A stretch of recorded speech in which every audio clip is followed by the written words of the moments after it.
वक्फ संशोधन कानून पर आज अचानक सुप्रीम कोर्ट में सुनवाई क्यों हो गई? सुनवाई के बाद केंद्र सरकार को सुप्रीम कोर्ट ने नोटिस क्यों थमा दिया? यह बड़ा सवाल है जिसका जवाब आपको इस वीडियो में मैं दूंगा। क्योंकि आज बिना बगैर कोई इंफॉर्मेशन दिए कुछ ऐसा हुआ जो वाकई में हैरान करने वाला था। इस मामले को सब जानते हैं कि वक्फ संशोधन कानून पर 3 दिन तक लंबी लगातार बहस चली, जिसके बाद जो फैसला था सुप्रीम कोर्ट ने सुरक्षित अपने पास रख लिया।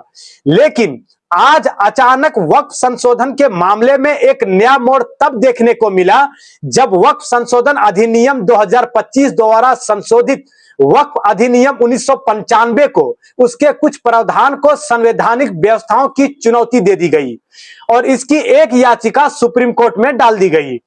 और मैं आपको यह भी बता दूं कि 1995 के मामले को पहले दिन ही शुरुआत के दौरान भी उठाया गया था, जिसको लेकर चीफ जस्टिस संजीव खन्ना और उनकी बेंच ने यह साफ कहा था कि सुनवाई हम केवल 2025 के वक्फ कानून पर करेंगे, ना कि 1995 के। दोस्तों, यह हुआ कि सुप्रीम कोर्ट में आज एक PIL डाली गई, जनहित याचिका के रूप में डाली गई। अब CJI गवई और जस्टिस AG मसीह दोनों ही मौजूद थे। ये वही 2 जज हैं जिनके सामने वक्फ की पूरी बहस हुई।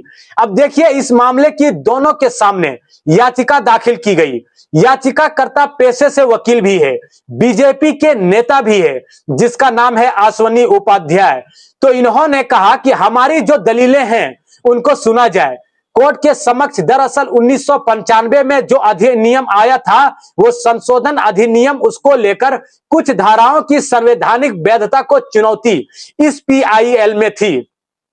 हालांकि जब सुप्रीम कोर्ट ने शुरुआत में इस मामले को कहा कि अब बहुत देर हो चुकी है, ये आप सभी जानते हैं कि आश्वनी उपाध्याय से कि आप जानते नहीं हैं कि वक्फ संशोधन कानून पर पूरी तरह से फैसला लिया जा चुका है, बस उसे सार्वजनिक तौर से पढ़ने की देरी है। और इस पूरी बातचीत के बाद आश्वनी उपाध्याय ने अपनी बात रखी। उनकी बात सुनने के बाद सुप्रीम कोर्ट ने इसे एक पेंडिंग के मामले में, जिसे अंग्रेजी में एम्प्टी एप्लीकेशन कहते हैं, इसके रूप में स्वीकार कर लिया। दोस्तों, आपको बता दूं कि जब यह मामला जजों के सामने गया, जस्टिस मसीह ने भी अपनी आपत्ति दर्ज कराते हुए कहा कि आप जानते हैं इस मामले में चुनौती क्यों दी गई, आपने इतनी देरी क्यों कर दी। इसके बाद CJI गवई ने याचिकाकर्ता से सवाल किया कि अब आप 1995 के अधिनियम को भी चुनौती दे रहे हैं। 1995 के अधिनियम को 2025 में चुनौती देने की अनुमति क्यों दिया जाए। जब बहस की शुरुआत हो रही थी तो CJI गवई ने पूछा कि क्यों इजाजत दी जाए आपको इस पर, तो वो कहते हैं कि हमें देरी के आधार पर इसे खारिज कर देना चाहिए। हालांकि दोस्तों, जो फैसला सुरक्षित रखा गया है वो संशोधन कानून को लेकर ये कब आएगा, क्या है उस फैसले में, ये तो किसी को अभी मालूम नहीं है। लेकिन किसी भी वक्त यह फैसला आ सकता है, ऐसी आशंका जताई जा रही है।